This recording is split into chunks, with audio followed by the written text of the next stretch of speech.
শেখ হাসিনাকে বলতে চাই, আপনি বরং পাকিস্তানে আবেদন করেন, আপনার নিরাপত্তা টাকা দিবে নাকি? পাকিস্তানে যে আশ্রয় নেওয়ার চেষ্টা করুন, দুনিয়ার কোনো দেশ আপনাকে নিতে রাজি নয়। বাংলাদেশের সবাই মিলে ঐক্যবদ্ধভাবে এই ফেসিবাদকে সরাতে পেরেছি, শেখ হাসিনাকে সরাতে পেরেছি। এর চেয়ে বড় কোনো নিয়ামত 16 বছর ইতিহাসে আর কিছু আছে বলে আমার মনে হচ্ছে না। শেখ হাসিনা বাংলাদেশে আসবে না এ ব্যাপারে যে একটা জাতীয় ঐক্যমত হয়েছে সেটার জন্য আমি শুকরিয়া আদায় করি। কারণ ইতিমধ্যে তারা ব্যর্থ হয়েছে। আওয়ামী লীগ এই যে কয়েকদিন আগে 0 পয়েন্টে একটি সমাবেশ করার কথা বলে, তারপরে ঢাকঢোল পিটিয়ে 30 লক্ষ লোক আনার কথা বলে 3 জন লোক তাদের আসতে পারে নাই, এমনকি তাদের কিচ্ছু নিশানা পর্যন্ত ছিল না। এটার দ্বারাই প্রমাণ হয় এই দলটি, এই আওয়ামী লীগটি আর এই বাংলাদেশে এক্সিস্ট করার মতো ক্যাপাবিলিটি নেই, তারা হারিয়ে ফেলেছে। ছাত্রদের উৎসাহ দিছে। কয়টা শিক্ষক ছাত্রদের সাথে যে লড়াই নামছিল?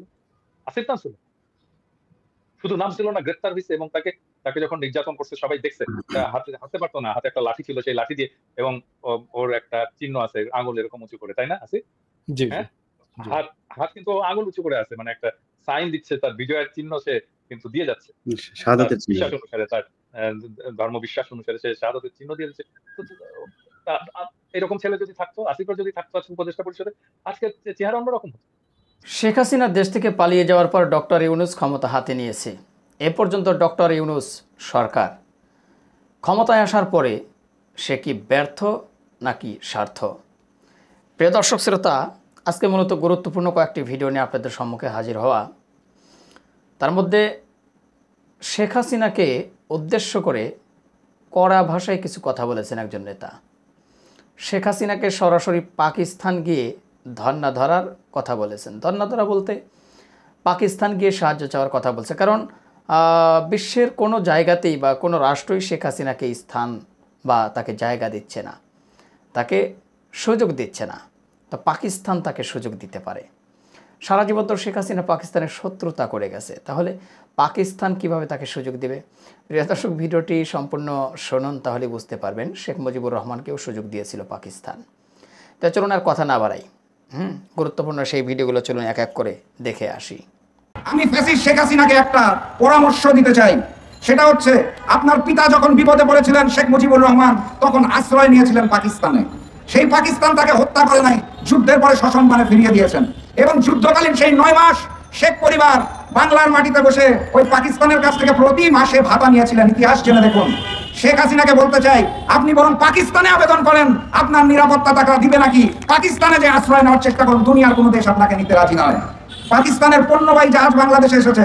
আপনার যদি বেশি কষ্ট হয়, তাহলে ফ্যাসিবাদের পণ্য হিসেবে ওই পণ্যবাহী পাকিস্তানি জাহাজে আমরা আপনাকে পাকিস্তানে পাঠিয়ে দিতে রাজি আছি। আপনি পাকিস্তানে যে আশ্রয় নেন, কারণ বাংলার মাটিতে আপনাকে যেদিন পাওয়া হবে সেদিন বিচারের মাধ্যমে ইনশাআল্লাহ জনতার আদালতে ফাঁসি কাস্টে ঝুলানো। অন্তর্বর্তীকালীন সরকার যদি স্বাধীনতা সার্বভৌমে বিশ্বাসী না হয়, তাহলে আপনাদের বিরুদ্ধে দুর্বার আন্দোলন করে তোলা হবে। সংগ্রামী সাথী এবং বন্ধুগণ, কথাবার্তা পরিষ্কার। সকল জায়গা থেকে আওয়ামী প্রেতাত্মাদের অপসারণ করতে হবে। আমরা গণতান্ত্রিক রাজনৈতিক দলগুলো অন্তর্বর্তীকালীন সরকারকে বারবার অনুরোধ করছি, আপনারা একটি রোডম্যাপ ঘোষণা করুন। কি সংস্কার করবেন, কেন সংস্কার করবেন, কাকে নিয়ে সংস্কার করবেন, কোন পদ্ধতিতে সংস্কার করবেন, এবং সর্বশেষ কোন সংস্কারগুলো শেষ হওয়ার পর বাংলাদেশের গণতন্ত্র ফিরিয়ে দিবেন, সেই রোডম্যাপ ঘোষণা করুন। ভাগ্যের নির্মম পরিহাস, অন্তর্বর্তীকালীন সরকারে যারা দায়িত্ব নিয়েছেন তারা বারবার তাদের বক্তব্যে বলেছেন, আমাদের ভুল হলে ধরিয়ে দিবেন, আমাদেরকে পরামর্শ দিবেন, আমরা সকলে মিলে নতুন বাংলাদেশ গড়তে চাই। প্রফেসর মোহাম্মদ ইউনূস বলেছিলেন, বাংলাদেশের সকল মানুষকে একটি পরিবার বানাতে চান। অথচ ওনারা বারবার অনুরোধের পরেও অন্তর্বর্তীকালীন সরকার একটি রোডম্যাপ ঘোষণা করতে পারছেন না, কাল বিলম্ব করছেন এবং কাল ক্ষেপণ করছেন। বাংলাদেশের স্বাধীনতা এবং সার্বভৌমত্ব রক্ষার জন্য, আওয়ামী প্রেতাত্মাদের দূরীকরণের জন্য, আওয়ামী লীগের অপরাজনীতি বাংলাদেশ থেকে নিষিদ্ধ করার জন্য একটি গণতান্ত্রিক সরকার দরকার। জনগণ যেই ভোটটি বিগত 16 বছর ধরে দিতে পারেন নাই, সেই ভোটের মাধ্যমে যেই সরকার হয়ে আসবে, জনগণের সরকার, সেটা যেই সরকারই হোক, তাদের দায়িত্ব রাষ্ট্র সংস্কার করা পূর্ণাঙ্গভাবে। অন্তর্বর্তীকালীন সরকার নামের মধ্যেই যার প্রমাণ, একটি সরকার ছিল, একটি সরকার আসবে, মাঝের সময়টাকে বলা হয় অন্তর্বর্তীকালীন সরকার। তাদের সম্পূর্ণ রাষ্ট্র ঢেলে সাজানোর দায়িত্ব নয়, তাদের দায়িত্ব জরুরি সংস্কারগুলো শেষ করে দ্রুততম সময়ের মধ্যে ভোট দেওয়া, যাতে জনগণ নির্বাচন করতে পারেন যে আমার জনপ্রতিনিধি কে হবে। তারা সেই রোডম্যাপ ঘোষণা না করে বাংলাদেশের স্বাধীনতা এবং সার্বভৌমত্বকে বিপন্ন করছেন। আওয়ামী প্রেসক্রিপশনে চলা শুরু করেছেন, দিল্লি রয়ের প্রেসক্রিপশনে চলা শুরু করেছেন। কথাবার্তা পরিষ্কার, দ্রুততম সময়ের মধ্যে রোডম্যাপ ঘোষণা করুন এবং বাংলাদেশের স্বাধীনতা সার্বভৌমত্ব ফিরিয়ে দিন। বক্তব্য দীর্ঘায়িত করব না। সর্বশেষ যেটা বলতে চাই, ওই যে ফ্যাসিস্ট শেখ হাসিনা ভারতে লুকিয়ে আছেন, ভারতেরও খুব কষ্ট হচ্ছে হাসিনাকে রাখতে। কূটনৈতিক পাসপোর্টে 45 দিনের বেশি রাখা যায় না। মিডিয়া মারফত শুনেছি বিভিন্ন দেশে আবেদন করে তিনি নাকি নিরাশ হয়েছেন, তাকে কেউ নিতে চায় না। আমি ফ্যাসিস্ট শেখ হাসিনাকে একটা পরামর্শ দিতে চাই, সেটা হচ্ছে আপনার পিতা যখন বিপদে পড়েছিলেন শেখ মুজিবুর রহমান, তখন আশ্রয় নিয়েছিলেন পাকিস্তানে। সেই পাকিস্তান তাকে হত্যা করে নাই, যুদ্ধের পরে সসম্মানে ফিরিয়ে দিয়েছেন। এবং যুদ্ধকালীন সেই 9 মাস শেখ পরিবার বাংলার মাটিতে বসে ওই পাকিস্তানের কাছ থেকে প্রতি মাসে ভাতা নিয়েছিলেন। ইতিহাস জেনে দেখুন। শেখ হাসিনাকে বলতে চাই, আপনি বরং পাকিস্তানে আবেদন করেন, আপনার নিরাপত্তা টাকা দিবে নাকি। পাকিস্তানে যে আশ্রয় নেওয়ার চেষ্টা করুন, দুনিয়ার কোনো দেশ আপনাকে নিতে রাজি নয়। পাকিস্তানের পণ্যবাহী জাহাজ বাংলাদেশে এসেছে, আপনার যদি বেশি কষ্ট হয় তাহলে ফ্যাসিবাদের পণ্য হিসেবে ওই পণ্যবাহী পাকিস্তানি জাহাজে আমরা আপনাকে পাকিস্তানে পাঠিয়ে দিতে রাজি আছি। আপনি পাকিস্তানে যে আশ্রয় নেন, কারণ বাংলার মাটিতে আপনাকে যেদিন পাওয়া হবে সেদিন বিচারের মাধ্যমে ইনশাআল্লাহ জনতার আদালতে ফাঁসি কাস্টে ঝুলানো হবে। হাসপাতালে এখনো পর্যন্ত যারা আন্দোলনে আহত হয়েছিল তারা কাতরাচ্ছে, তাদের চিকিৎসার অভাবে কারো চোখ নষ্ট হচ্ছে, কারো পা কেটে ফেলতে হচ্ছে, গতকালকে একজন মারাও গিয়েছেন। এমন একটা পরিস্থিতির ভেতরে সংস্কৃতি উপদেষ্টা হিসেবে একজন ব্যক্তিকে আনা হয়েছে এবং বাণিজ্য উপদেষ্টা হিসেবে, যাদের নিয়ে চরম বিতর্ক রয়েছে। এই যে বিপ্লব, সেই বিপ্লবের চেতনার বিরুদ্ধে যারা দাঁড়িয়েছিল, হঠাৎ করে 2-3টা ফেসবুক পোস্ট দিয়ে তারপরে একজন সংস্কৃতি উপদেষ্টা হয়েছেন, সেটা নিয়ে ব্যাপক আলোচনা সমালোচনা হচ্ছে। তারপরেও সরকারের ভেতরে খুব একটা যে তৎপরতা দেখা যাচ্ছে জনগণের এই মতামতকে মূল্যায়ন করার মতো, আমরা তেমন কিছু দেখছি না। এই পরিস্থিতিতে আমরা আজকে একটি বিশেষ আলোচনায় অংশ নিচ্ছি। আলোচনায় আছেন আমাদের সাথে আসলে দুইজনকেই পরিচয় করানোর কিছু নাই, পিনাকি দাদা এবং আসিফ মাহতাব। এই আন্দোলনে প্রচন্ড যে বিপজ্জনক সময়, সেই সময়তেও শুধু এই আন্দোলন না, বিগত আন্দোলনগুলোতেও দেখেছি যে আসিফ মাহতাব কতটা সাহস নিয়ে তিনি জীবনের ঝুঁকি নিয়ে আন্দোলনে অংশ নিয়েছেন এবং তার এখনো পর্যন্ত শারীরিক বেশ কিছু সমস্যা চলছে, থেরাপি চলছে, তিনি ঠিকমতো উঠে বেশিক্ষণ বসেও থাকতে পারেন না। এইসব মানুষগুলোকে আসলে আমরা বিপ্লবের পর থেকে হারিয়ে ফেলেছি। মাত্র 2-3 জন সমন্বয়কে আমরা বাইরে থেকে দেখছি, এর বাইরে অন্য যে সমন্বয়করা ছিল তাদেরকেও এখন আমরা দেখছি না। এমন বাস্তবতায় আমরা আলোচনাটা করব। পিনাকি দাদা, আপনি শুরু করেন এটা দিয়েই যে সবশেষ যে 2 জনকে উপদেষ্টা হিসেবে নিয়োগ দেওয়া হলো, আপনি কতটুকু সন্তুষ্ট? সবশেষের কথা আমি বাদই দিই। প্রথম যে উপদেষ্টা পরিষদ গঠিত হলো, আমি তখন থেকে বলে আসতেছি যে এই উপদেষ্টা পরিষদ বিপ্লবের আকাঙ্ক্ষাকে ধারণ করতে পারে এবং কারা কে কিভাবে তাদেরকে সিলেক্ট করবে, এটা নিয়ে আমার প্রথম থেকে প্রশ্ন আছে। অসংখ্য উপদেষ্টা আছে যাদের এই বিপ্লবের সাথে বিন্দু মাত্র সম্পর্ক, এবং শেখ হাসিনার বন্দনা করে গেছে তাদের পুরো সময়টা জুড়ে, লিখে গেছে, লেখালেখি করে গেছে, এবং এই বিপ্লব ব্যর্থ হলে তারা আগে যা করতো সেই কাজই করতো। এবং এমন না যে এরা খুব দক্ষ মানুষ, হ্যাঁ, এরা কেউই খুব দক্ষতা নেই, মানে আমি আর নাম ধরে বলতে চাই না, এদের কোনো ধরনের দক্ষতা নেই, এরা কোনো কাজ জানে না, এরা আধুনিক দুনিয়া সম্পর্কে জানে না, কিভাবে দুনিয়া চলতেছে সেটা জানে না, ম্যানেজমেন্টের কোনো স্কিল নাই, বয়স্ক, বৃদ্ধ, জরাজীর্ণ, প্রত্যেকের হাজারোটা অসুখ, তারা চলতে পারে না। আপনি দেখেন এই যে আব্দুল্লাহ মারা গেল, 100 দিন রোগে ভুগে সিএমএইচ এ মারা গেল বাচ্চাটা। এই তো আমাদের সবচেয়ে আমি বলবো যে এই পর্যন্ত আমি জানি না আরো কে আহত আছে, খোদা না করুক আর কেউ যেন না থাকে এরকম, কিন্তু আমি তো ধরে নেবো যে সেই এসে শেষ শহীদ হলো আর কি আমাদের। তো এখন এই যে ছেলেটা মারা গেল, বাচ্চাটা মারা গেল, এই যে সরকার গঠিত হয়েছে, এই সরকারের উপদেষ্টাদের কি উচিত ছিল না একবার একটু যে মৃতদেহটা দেখে আসা, দেহবড়িটা দেখে আসা, জানা যায় অংশ নেওয়া? কেউ গেছে? এতগুলো উপদেষ্টা আছে, একজন গেছে? যাদের রক্তের বিনিময়ে, যাদের জীবনের বিনিময়ে তারা আজকে ক্ষমতায় বসছে, ক্ষমতা উপভোগ করতেছে, সেই একটা বাচ্চা মারা গেল 100 দিন ভুগে, একটা উপদেষ্টার সময় হলো না যে একটু জানাজা করে আসে? মানে এরা এরা এরা কোন নৈতিকতায় সরকারের চেয়ার গুলোতে বসে? এই প্রশ্নটা করতে হবে। এবং এই জন্যই বসে নাই, কারণ বিপ্লবে তো তাদের কিছু যায় আসে না, ওই বাচ্চার জীবন যাওয়া না যাওয়া দিয়ে তার কিছু যায় আসে। সে তার বাচ্চাও না, ওরা তো আমাদের বাচ্চা, কিন্তু এই বাচ্চা তো উপদেষ্টাদের বাচ্চা না। বাচ্চা হলে নিশ্চয়ই যেত, নিজের ছেলে জানা যায় যেত না। ওরা আমাদের ছেলে, ওরা আমাদের ছেলে না, ওরা আমাদের সন্তান। এই আব্দুল্লাহর মৃতদেহ তো চারদিকে 4 জন উপদেষ্টা বহন করে নিয়ে যাওয়া উচিত ছিল বীরের মতো করে। আমি শিওর আজকে যদি আসিফ উপদেষ্টা হতো, আসিফ মাহতাব যদি উপদেষ্টা হতো, আমি শিওর ও যে সামনে দাঁড়াইতো, ও ইমামতি করতো, শুধু ইমামতি করতো না, তারপরে ওই খাটিয়া নিয়ে ও সামনে যে দাঁড়িয়ে যাইতো। আমি শিওর এটা বলে দিতে হইতো না, কারণ ও ওন করে। ও তো বুক চিতায় তো এই লড়াইয়ে নামছে, ছাত্রদের উৎসাহ দিছে। কয়টা শিক্ষক ছাত্রদের সাথে যে লড়াই নামছিল? আসিফ নামছিল? শুধু নাম ছিল না, গ্রেফতার হয়েছে, এবং তাকে যখন নির্যাতন করছে সবাই দেখছে, হাঁটতে পারতো না, হাতে একটা লাঠি ছিল, সেই লাঠি দিয়ে, এবং ওর একটা চিহ্ন আছে আঙুল এরকম উঁচু করে, তাই না? আছে, হ্যাঁ, হাত হাত কিন্তু আঙুল উঁচু করে আছে, মানে একটা সাইন দিচ্ছে, তার বিজয়ের চিহ্ন সে কিন্তু দিয়ে যাচ্ছে, তার শাহাদাতের চিহ্ন। বিশ্বাস অনুসারে, তার ধর্ম বিশ্বাস অনুসারে সে শাহাদাতের চিহ্ন দিয়ে দিচ্ছে। এরকম ছেলে যদি থাকতো, আসিফের যদি থাকতো আজকে উপদেষ্টা পরিষদে, আজকে চেহারা অন্যরকম হতো। চেহারা আজকে আজকে আজকে তো আমাদেরকে প্রত্যেককে যে উপদেষ্টাকে জিজ্ঞেস করতে হবে, লজ্জা দিতে হবে, আপনার ছেলে যদি শহীদ হতো আপনি জানাজা করতে যেতেন না? আপনার ছেলে নাও, যারা শহীদ হয়েছে আমরা বলি না ওরা আমাদের ছেলে, যারা আহত হয়েছে আমরা বলি না ওরা আমাদের ছেলে, বাচ্চা আমাদের, তা আপনি যেতেন না? এই তো উপদেষ্টা আমার। বাচ্চারা রক্ত দিল, আর এই বুড়া হাবড়া, আমি বলি বুড়া খাটাস, এই বুড়া খাটাস গুলো দিয়ে ক্ষমতা উপভোগ। না, কালকে রাতে যখন দেখেন, রাতে আসিফ নজরুলের বক্তব্যটা আমি শুনলাম, সেই বক্তব্যের ভেতরে তিনি বলছেন যে ডিসেম্বরের মধ্যে সবকিছু ঠিক হয়ে যাবে, মানে এটা নভেম্বর চলছে, ডিসেম্বর, তার মানে 1 মাস তাদের সময় লাগবে এটা নিয়ে কোনো একটা সিদ্ধান্তে পৌঁছাতে।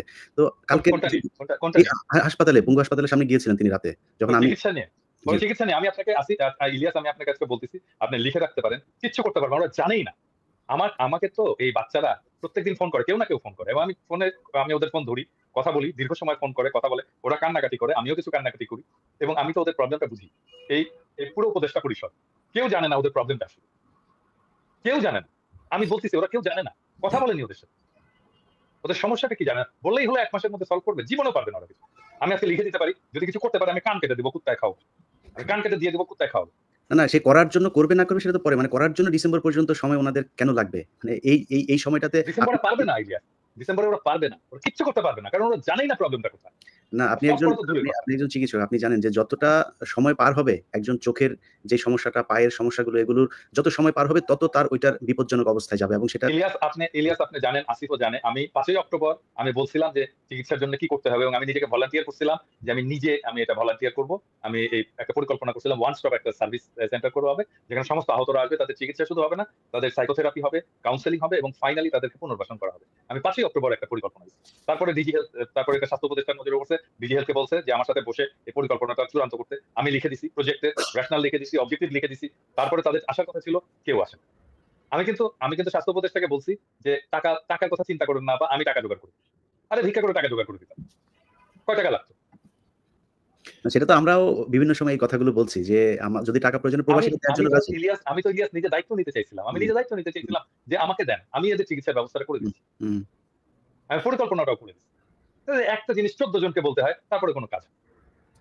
আসিফ মাহতাব, আপনি আন্দোলনের একেবারে শুরু থেকেই ছিলেন, যদিও আন্দোলন শেষ হবার পরে আর আপনাকে আমরা দেখছি না, আপনি সিনের বাইরে চলে গিয়েছেন বা আপনাকে বাইরে রাখা হয়েছে। তো এই যে আপনি সিনের বাইরে চলে আসলেন, বা যারা আজকে এখানে উপদেষ্টা মণ্ডলীতে আছে, পিনাকিদা যেটা বলছিলেন, আমি বিশ্বাস করেন, আমাকে এখন যদি জিজ্ঞেস করেন যে সব কজন উপদেষ্টার নাম বলতে, আমি চিনিও না, নামও জানি না, মনে হয় 3-4 জনের নাম বলতে পারবো, এর বাইরে সবাইকে চিনিও না আমি, এবং চেনার প্রয়োজনও মনে করি না, বা তারা চিনাইতেও চান না। যখন আপনার ইন্টারাকশন হবে, একটা কাজ নিয়ে আপনি কাজ করবেন, বিভিন্ন বিষয়, যেমন আওয়ামী লীগের একজন মন্ত্রী, সে স্বরাষ্ট্রমন্ত্রী ছিল, স্বরাষ্ট্র মন্ত্রণালয়ে সে বিভিন্ন কাজ করতো, মানে ভালো খারাপ সেটা পরের কথা, সে করতো যে কারণে আমরা দেখতাম, মানে ওনারা কোথাওই নাই, মানে ওনারা করেন কি আসলে, মানে ওনারা কি সারাদিন ঘুমান না কি করেন এটাও আমরা জানি না।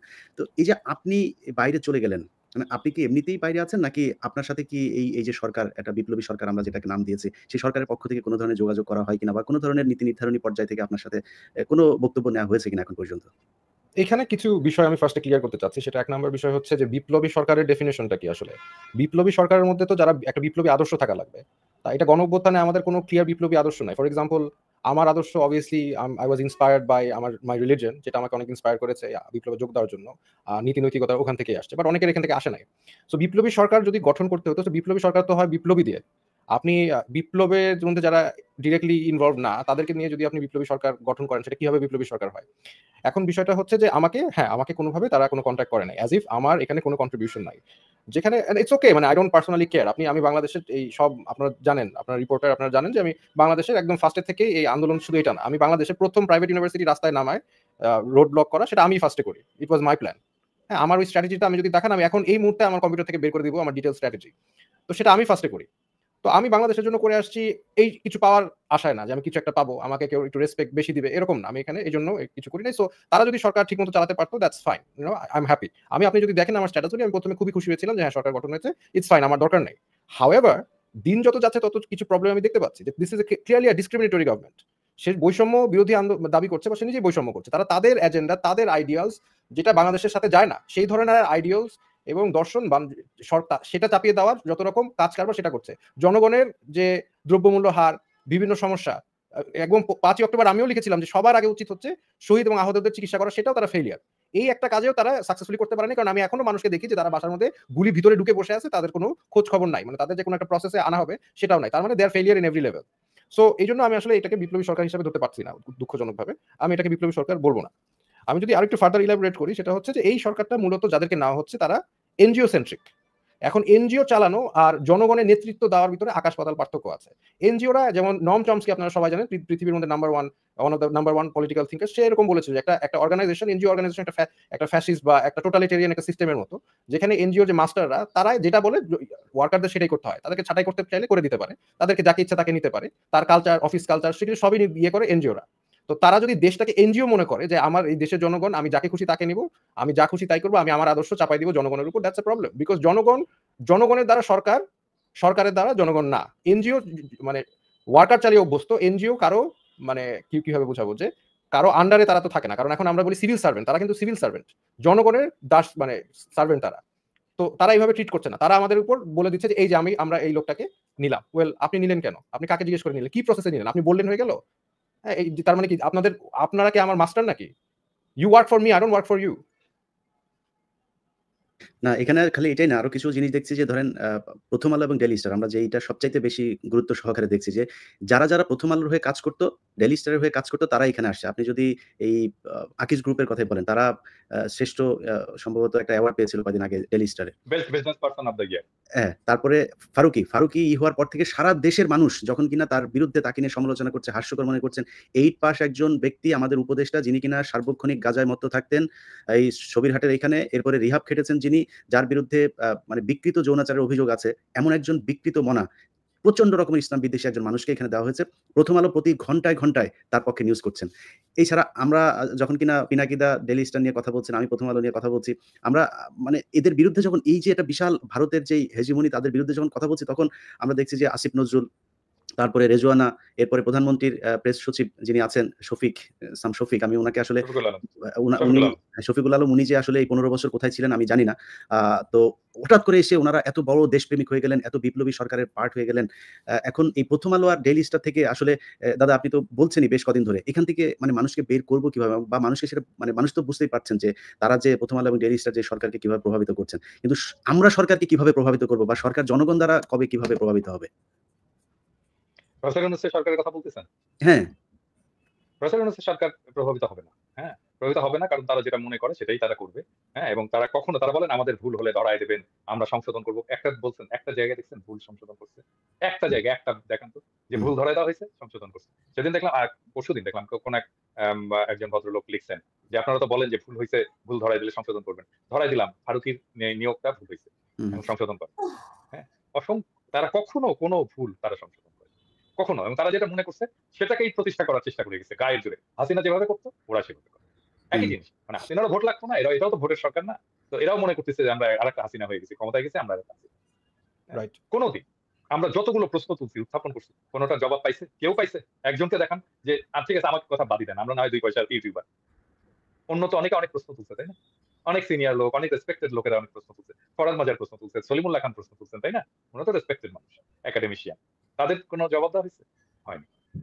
কখনোই এরা আমাদের কোনো কথা শুনবে না, কখনোই শুনবে না, আনলেস আপনি এদেরকে বাধ্য করতে পারেন। মানে ধরেন এই ফারুকি যদি 5 দিন খায় এখন বাইরে গেলে, তাহলে ওর মাথার টনক নড়বে, প্রফেসর অনুসার টনক নড়বে, আরে আমাদের উপদেষ্টাগুলো তো 5 দিন খাইতেছে, হ্যাঁ, 5 টমেটো খাইতেছে, তখন ওদের টনক নড়বে। লজ্জা তো দাদা ধরেন, ওই যে আমাদের গ্রামের একটা কথা আছে না, যে একজনকে বিচারে জুতা দিয়ে পিটাইছে, পেটানোর পরে বলছে যে আমার জুতা দিয়ে পিটাইছে, মান সম্মান আছে, যদি আরেকজনের জুতা দিয়ে পিটাইতো তাহলে কি অবস্থা? আপনি ফারুকের যে ডিম পচা যে মারবেন, মানে ওকে আসলে ও সোশ্যাল মিডিয়ায় দেখে না কি হচ্ছে ওরে নিয়ে, এরপরেও লজ্জা হয় না? ওরে ডিম জুতা টুতা খাইলে লজ্জা হবে কিনা সেটা আসলে আচ্ছা, একটা ইন্টারাপ্ট করি। আজকে খুব একটা ইন্টারেস্টিং জিনিস দেখলাম আমি, কিন্তু ওনার ফেসবুকে যে ফেসবুকে উনি আজকে স্ট্যাটাস দিল যে ওনার ব্যাপারে যেগুলো পোস্ট দেওয়া হচ্ছে তার অনেকগুলো মিথ্যা। এখন ওনার প্রোফাইল থেকে আমি নিজে, যেই প্রোফাইলে উনি এই পোস্টটা দিয়েছে, সেই প্রোফাইলে আমি নিজে, যে উনি যে এলজি এগুলো সাপোর্ট করে, সমকামিতা সমর্থন করে, এগুলি যে পোস্ট, সেটা আমি নিজে স্ক্রিনশট নিয়েছি। আজকে যে দেখি নাই, তার মানে উনি ডিলিট করেছেন।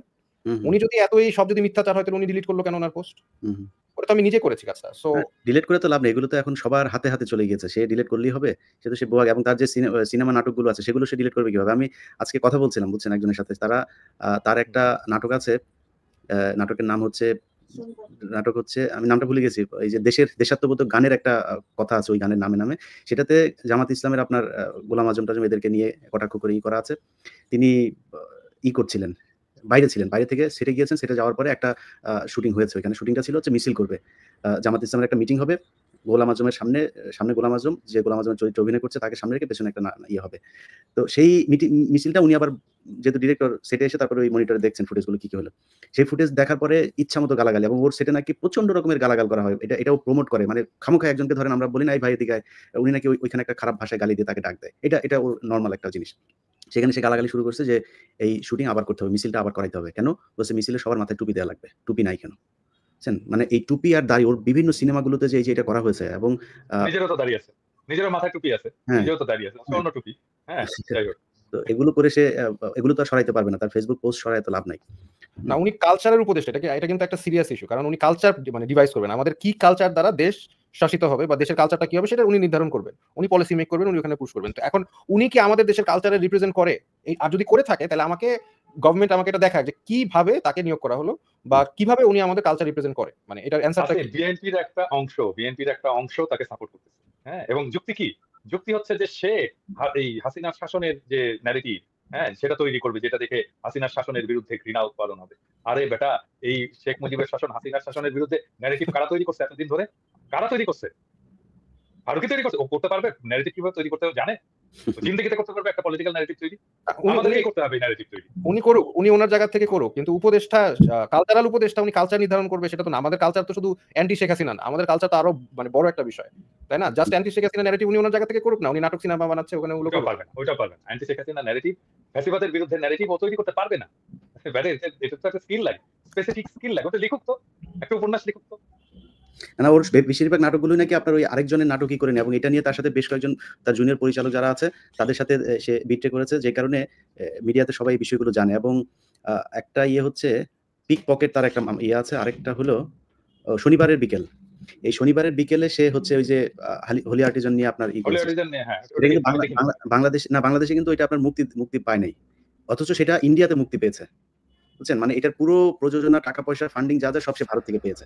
সো আমরা সরাসরি এমন একজন মানুষকে আমাদের সংস্কৃতির দায়িত্ব দিয়েছি, যিনি কিনা ভারতের হয়ে কাজ করেন, প্রথম আলো ডেইলি স্টারের এজেন্ডা বাস্তবায়ন করেন। ইন্ডিয়ান নায়ক নায়িকা ছাড়া তার সিনেমা তো হয় না। এবং তার হওয়ার পরে আপনি একটা নায়িকা লাগবে, একটা নায়ক লাগবে। হ্যাঁ, আমি জানি না, এটা হইতে পারে যে, বুঝছো, ওই যে আমি তো বলছিলাম আসিফ নজরুল, আপনারা আমি ধরবো না যদি এরপরে উপদেষ্টা একজন ইন্ডিয়ান নায়িকা নিয়ে আসেন, তাইলে ইন্ডিয়ান নায়িকা যাদের সাথে কাজ করে তাদের নিয়ে আসে। এটাও হতে পারে যে, বলতে পারে আপনি তো বলছিলেন আপাতত ফারুকি কানসি যে ইন্ডিয়ান নায়িকা নিয়ে কাজ করে, এরপরে সরাসরি নায়িকা নিয়ে আসবো উপদেষ্টা। আপনার প্রতি ব্লেমটা তো মনে হয় আপনার প্রতি পড়ে তাহলে। না, আপনার কথা তো রাখছে, তাহলে একটা জায়গায় রাখছে দেখা যায়।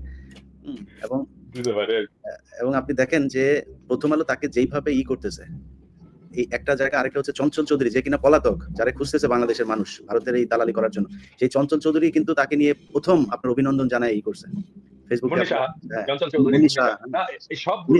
যেগুলো লুকাইছিল সবগুলো এখন একে একে বের হবে, সবগুলো এই ফারুকই বের করবে সব কথা। এবং আমার ধারণা যে প্রোটেকশনে তাদেরকে বের করবে। নাসিরউদ্দিন ইউসুফ এরাও বের হয়ে আসলে আমি অবাক হব না, চলেও আসতে পারে। বের হবে, রামেন্দ্র মজুমদার বের হবে। আসিফ ভাই, আপনি তো মানে আসলে আমরা তো বাইরে ছিলাম, আমাদের জীবনের উপর দিয়ে ঝুঁকির সুযোগটা একটু কম থাকলেও আমরাও যে কোনো সময় যে পরিস্থিতি দেশে এখন, আসলে দেশের বাইরে যারা এখনো আছে এখনো পর্যন্ত তাদেরকেই ম্যানেজ করতে পারছে না। এছাড়া আপনি দেখেন ফারুকিরে নিয়ে কিন্তু বাংলাদেশে কোনো গণমাধ্যমে কোনো সমালোচনা, সবাই মোটামুটি পক্ষে নিউজ করছে। তো আমাদের উপরে আমার মনে হয় ঝুঁকি সেটা ওই ছোটখাটো ঝুঁকি আসবে না, জেল জরিমানা না, যে কোনো দিন নাই হয়ে যাইতে পারি। তো আপনি দেশে থেকে একদম জীবনের ঝুঁকি নিয়ে আপনারা আন্দোলন করেছেন, এখনো আসলে এমন কিছু শুরু হলে সেটা আপনাদের থেকে শুরু হতে পারে, সামনে করণীয়টা কি? করণীয়টা কি, এটা তো একটা কমপ্লিকেটেড ইস্যু, কারণ মানে আমরা তো একদিকে চাচ্ছি দেশটা স্টেবল হোক, বাট আরেকদিকে যদি সরকার এই রকমের বৈষম্য করে, এরকম একদম মানে যাদের একদম টোটালি মানে বেইমানি করতেছে জনগণের সাথে, এখন এরপরে তো একটা টাইম সুনার অর লেটার আমাদের তো হয়তো বা কিছু করতে হতে পারে। এন্ড কিছু করতে হলে কি আমার মনে হয় না সরকার এটাকে মানে কিছু করতে পারবে। সরকার যদি এখনো মনে করেন এই ধরনের বৈষম্য করে, ক্লিয়ার বৈষম্য, তো এবং এই যে ফারুকি ওনাকে যদি নিচ্ছে যে এজেন্ডা, আরেকটা বিষয় হচ্ছে এই গভর্নমেন্ট ছিল ডেমোক্রেটদের সাপোর্টে, এখন ডেমোক্রেটরা কিন্তু নাই। তো কাজে ওনারা যদি মনে করেন যে আমেরিকা তাদেরকে খুব বেশি ব্যাকিং দিবে, তাদের এজেন্ডা বাস্তবায়নের জন্য দিবে না, কারণ আমেরিকাও জানবে যে তারা ডেমোক্রেটের সাপোর্টার। তো কাজে আমাদের হয়তোবা সামনে যদি এরকম চলতে থাকে তাহলে আমাদের তো অবভিয়াসলি মানে মুভ করতে হবে। তারা আসলে ভয় পাচ্ছে, আমাদেরকে ভয় দেখানোর চেষ্টা করছে যে শেখ হাসিনা চলে আসবে এই সেই, কিন্তু তাদের ভয় পাওয়ার জায়গাটা আসলে ভুল। জনগণকে ভয় পাওয়া উচিত, যেই জনগণ শেখ হাসিনাকে তাড়িয়েছে সেই জনগণকে ভয় পাওয়া উচিত। সেই জনগণ কিন্তু আপনাদেরকেও, যদি আপনারা বেশি বাড়াবাড়ি করেন, এক্সট্রিমিজম বেশি করেন, উগ্রবাদিতা বেশি করেন, তাহলে আপনাদেরকেও তাড়ানো জনগণের পক্ষে সম্ভব। মানে দ্যাটস আ ক্লিয়ার মেসেজ। আপনারা জানেন যে 100 দিনের সবচেয়ে বড় যদি সফলতা আপনারা দেখতে চান, সেটা হচ্ছে এই শেখ হাসিনা বাংলাদেশ থেকে আজ থেকে 100 দিন আগে পালিয়েছে। আমাদের এই 100 দিনের প্রথম সফলতা হচ্ছে বাংলাদেশের জনগণ 100 দিন আগে বাংলাদেশের গণভবনে গিয়ে গণভবনের সুইমিং পুলে গোসল করেছে, সেখানে রান্না করা খাবার খেয়েছে, সেখানে মানুষ উল্লাস প্রকাশ করেছে, সেখানে মানুষ নামাজ পড়েছে। 100 দিন আগে ঠিক শেখ হাসিনা বাংলাদেশ থেকে পালিয়ে গিয়েছে এবং এই দেশে তার দোসররা কোণ ঠাসা হয়েছে। সেই 100 দিন আগে যখন শেখ হাসিনা বাংলাদেশ থেকে পালিয়েছে, তার পরবর্তীতে বর্তমান যে সরকার রয়েছে, এই সরকার বাংলাদেশকে তার জায়গা থেকে সর্বোচ্চ চেষ্টা করে গিয়েছে যে কিভাবে দেশকে সফল করা যায়, কিভাবে ফ্যাসিবাদের হাত থেকে দেশকে মুক্ত করা যায়। সফলতা তারা চেষ্টা করেছে, কিন্তু সফল যে পুরোপুরি হয়েছে সে গ্যারান্টি আমি দেব না। তবে এই সরকার ক্ষমতা নেওয়ার পরে বাংলাদেশের জনগণের অকুণ্ঠ সমর্থন পাওয়ার পরেও এই দেশে ভয়াবহ দুটি বন্যা হয়েছে। বন্যা পরবর্তীতে বাংলাদেশের যে পরিমাণ আমাদের জনগণের পূর্ণাঙ্গ দ্রব্যমূল্য নিয়ন্ত্রণ রেখে সুন্দরভাবে দেশ পরিচালনা হওয়ার কথা, সেটা অবশ্যই সেখানে আমাদের কিছু ব্যত্যয় আছে, কিন্তু সরকার সর্বোচ্চ চেষ্টা করেছে। সরকারের সবচেয়ে বড় আরেকটি সফলতা হচ্ছে গত কয়েক বছরের যে পরিমাণ রেমিটেন্স বাংলাদেশে আসার কথা, তার চাইতে অনেক গুণ বেশি রেমিটেন্স এই দেশের জনগণ, মানে যারা বিদেশে আছেন তারা পাঠিয়েছেন, এই দেশে সেই রেমিটেন্স পেয়েছে এবং আর্থিকভাবে আমরা স্বাবলম্বী হচ্ছি এবং বাংলাদেশে অনেক ঋণ প্রায় মুক্ত করা হচ্ছে। আপনারা জানেন যে বর্তমানে এই সরকার যখন ক্ষমতা এসেছে তখন ষড়যন্ত্রমূলকভাবে আওয়ামী লীগ বিভিন্ন ষড়যন্ত্র করছে। তারা বিভিন্ন উপায়ে দেশে ক্রাইসিস তৈরি করার চেষ্টা করছে, কিন্তু সকল ক্রাইসিসই মোকাবেলা করে জনগণের সমর্থন নিয়ে সরকার তার চেষ্টা অব্যাহত রাখছে এবং আমাদের দেশ কিছুটা হলেও সফলতার দ্বার প্রান্তে যাচ্ছে বলে আমি মনে করি। সরকারের বড় বড় মানে যেমন সমস্যা রয়েছে, তেমন বড় বড় কিছু সম্ভাবনা রয়েছে। বাংলাদেশে গত এই 3 মাস বা 100 দিন যেটা আমরা বলি, এই 100 দিনে একটা গুম, একটা খুন, যেটা রাজনৈতিকভাবে আগে হইতো, পুলিশ চাইলেই বাসা থেকে টেনে নিয়ে মানুষকে হত্যা করতো কিংবা কোনো র্যাব ক্রসফায়ার দিত, এই ধরনের কোনো ধরনের অঘটন এখন পর্যন্ত এই সরকারের আমলে ঘটতে দেওয়া হয়নি এবং এদেশের রাজনৈতিক দলগুলোও সেই কাজ করেনি। তারা এদেশের সবাইকেই কিন্তু আজকের যে কোনো মূল্যে তারা প্রোটেক্ট দেওয়ার চেষ্টা করেছে, ভালো কাজ করেছে। সরকারের এই ভালো কাজগুলো আরও ভালো চলতো যদি আমরা আওয়ামী লীগের নিয়োগ দেওয়া পুলিশ, আওয়ামী লীগের নিয়োগ দেওয়া প্রশাসনকে সুন্দরভাবে সাজাতে পারতাম যত দ্রুত। কিন্তু আপনারা জানেন যে পুলিশ ডিপার্টমেন্ট এমনভাবে ভেঙে পড়েছিল যে যেখান থেকে উত্তরণ হওয়াটাই একটা কঠিন চ্যালেঞ্জ ছিল। তারপরেও আজকের এই সরকার আমাদের বাংলাদেশের বর্তমান সময়ের মধ্যে যত দ্রুত সম্ভব তারা পুলিশ ডিপার্টমেন্টকে সাজাতে পেরেছে এবং আমি এই মুহূর্তে বাংলাদেশে অবস্থান করেই যখন প্রথম এসেছিলাম জুলাই বিপ্লবের পরে, তখন যে অবস্থা দেখেছি তার চেয়ে শতগুণ উন্নতি হয়েছে, কোনো সন্দেহ নাই। তখন ছাত্রছাত্রীরা ট্রাফিক নিয়ন্ত্রণ করতো, এখন পুলিশই করছে। তবে সেটা আশানুপাতিক হারে আমাদের যেটা আশা করছি সেটা হয়তো পূর্ণাঙ্গ এখনো হয়নি, সময় লাগবে, তবে হচ্ছে, ইমপ্রুভ হচ্ছে। আমি সেনাবাহিনীকে, আমি প্রশাসনকে, আমি এই দেশবাসীকে, এদেশের সকল শ্রেণীর মানুষ এবং পেশাকে আজকের এই 100 দিনে ধন্যবাদ জানাই, কৃতজ্ঞতা প্রকাশ করি। তবে মনে রাখতে হবে, শেখ হাসিনা এমন কিছু করে গিয়েছে এই দেশে 16 বছরে, এমন দুর্গতি লাগিয়ে গিয়েছে, এমন টাকা পয়সা লোপাট করেছে, এমনভাবে তিনি দেশটাকে ধ্বংস করেছে, মানুষের কাছে ঋণ রেখেছে, এই দেশটা ঋণগ্রস্ত হয়েছে। সেখান থেকে উত্তরণ ঘটাতে হলে 100 দিন তো দূরের কথা, আমার মনে হয় 300-500 দিনেও সম্ভব নয়। এটা বাস্তবতা। আমাদের সম্ভবত একজন উপদেষ্টা বলেছিলেন যে প্রায় শেখ হাসিনার 16 বছরের সকল অপকর্ম দূর করতে হলে 10 বছর সময় লেগে যেতে পারে। এখন এই 10 বছর কি ওনরা থাকবে? না, যেই আসুক, মানে একটা লম্বা সময় নিয়ে এই সকল অনৈতিক কর্মকাণ্ডগুলোকে আপনার নতুন করে রিফর্ম করে সাজাতে হবে এবং সেটার জন্য সময়ের প্রয়োজন রয়েছে। আমি সবচাইতে বেশি আল্লাহর দরবারে শুকরিয়া এবং জনগণের প্রতি কৃতজ্ঞতা জানাই এজন্য যে আমরা বাংলাদেশের সবাই মিলে ঐক্যবদ্ধভাবে এই ফ্যাসিবাদকে সরাতে পেরেছি, শেখ হাসিনাকে সরাতে পেরেছি। এর চেয়ে বড় কোনো নিয়ামত 16 বছরের ইতিহাসে আর কিছু আছে বলে আমার মনে হচ্ছে না। শেখ হাসিনা বাংলাদেশে আসবে না এ ব্যাপারে যে একটা জাতীয় ঐক্যমত হয়েছে সেটার জন্য আমি শুকরিয়া আদায় করি, কারণ ইতিমধ্যে তারা ব্যর্থ হয়েছে। আওয়ামী লীগ এই যে কয়েকদিন আগে 0 পয়েন্টে একটি সমাবেশ করার কথা বলে, তারপরে ঢাকঢোল পিটিয়ে 30 লক্ষ লোক আনার কথা বলে 3 জন লোক তাদের আসতে পারে নাই, এমনকি তাদের কিচ্ছু নিশানা পর্যন্ত ছিল না। এটার দ্বারাই প্রমাণ হয় এই দলটি, এই আওয়ামী লীগটি আর এই বাংলাদেশে এক্সিস্ট করার মতো ক্যাপাবিলিটি নিয়েই তারা হারিয়ে ফেলেছে। দুর্নীতির অতল গহরে তারা ডুবে গিয়েছে, নিমজ্জিত হয়েছে। অতএব বাংলাদেশের জন্য এটা একটি বড় ধরনের আজকের সফলতা, এই দেশের জন্য সফলতা, এই দেশের মানুষের সফলতা। সরকারের প্রতি মানুষের অনেক আগ্রহ এবং আবেগ রয়েছে। আমি এই সরকারকে অনুরোধ করব, সবার আগে যারা যুদ্ধ করেছে, যুদ্ধে যারা শহীদ হয়েছে তাদের তালিকা দ্রুত প্রণয়ন করতে হবে। পারিবারিক সকল সদস্যের দায়িত্ব এই সরকারকে নিতে হবে।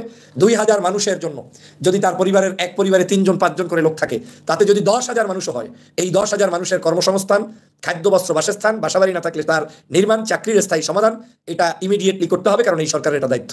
দ্বিতীয় কাজ হচ্ছে যাদেরকে খুন করা হয়েছে, শহীদ করা হয়েছে, তাদের বিচার দ্রুত বাস্তবায়ন করতে হবে এবং এই সরকারের আমলে করতে হবে। এটা জনগণ চায়, আপনার কাছে আমরা অনেক কিছু চাই না, আমরা এই জিনিসগুলো চাই, এগুলো আপনাকেই করতে হবে, আর কেউ করবে না। তৃতীয় হচ্ছে যারা অসুস্থ, চিকিৎসা অবহেলায় আছে, কিংবা দ্রুততম সময়ে চিকিৎসা হচ্ছে না, সময় লাগছে, সরকারকে প্রয়োজনে প্রত্যেকটি রোগীকে বিদেশে পাঠিয়ে চিকিৎসা হলেও দিতে হবে। কারণ আমি একটা ভিডিওতে বলেছিলাম যে এই চিকিৎসার জন্য যদি প্রয়োজনে পদ্মা বিরোধের বাজেট প্রয়োজন হয় সেটা করতে হবে, প্রয়োজনে একটা বছরের বাজেট প্রয়োজন হয় তা করতে হবে, প্রয়োজনে আওয়ামী লীগ যে দুর্নীতি করেছে ওই দুর্নীতি পরিমাণ কাজ আপনাকে করতে হবে। মানে যে দুর্নীতির টাকা পাঠিয়েছে ওই পরিমাণ টাকা প্রয়োজনে আমার দেশের এই যারা অসুস্থ, হাত হারিয়েছে, চোখ হারিয়েছে, অঙ্গ প্রত্যঙ্গ হারিয়েছে, তাদেরকে সুস্থতার জন্য এই আর্থিক সহযোগিতা আপনাকে আমাকে এই মুহূর্তে করে দিতে হবে। এবং প্রিয় দর্শক শ্রোতা, আশা করি সবগুলো ভিডিওই আপনারা দেখেছেন এবং শুনেছেন, জেনেছেন, বুঝেছেন। তো অবশ্যই আপনাদের মূল্যবান মতামত জানাবেন, পারলে ভিডিওটি শেয়ার করে সবাই দেখার সুযোগ করে দেবেন। আর আমাদের এই চ্যানেলে আপনারা যদি নতুন হয়ে থাকেন, প্রতিনিয়ত এ ধরনের সকল প্রকার নিত্য নতুন আপডেট নিউজ খবরগুলো পেতে আমাদের এই চ্যানেলটি সাবস্ক্রাইব করে আমাদের সাথে থাকুন। আর যারা ইতিমধ্যে সাবস্ক্রাইব করে দিয়েছেন তাদেরকে অসংখ্য ধন্যবাদ জানিয়ে ভিডিওটি এখানে শেষ করছি। সে পর্যন্ত সবাই ভালো থাকবেন, সুস্থ থাকবেন। আল্লাহ হাফেজ।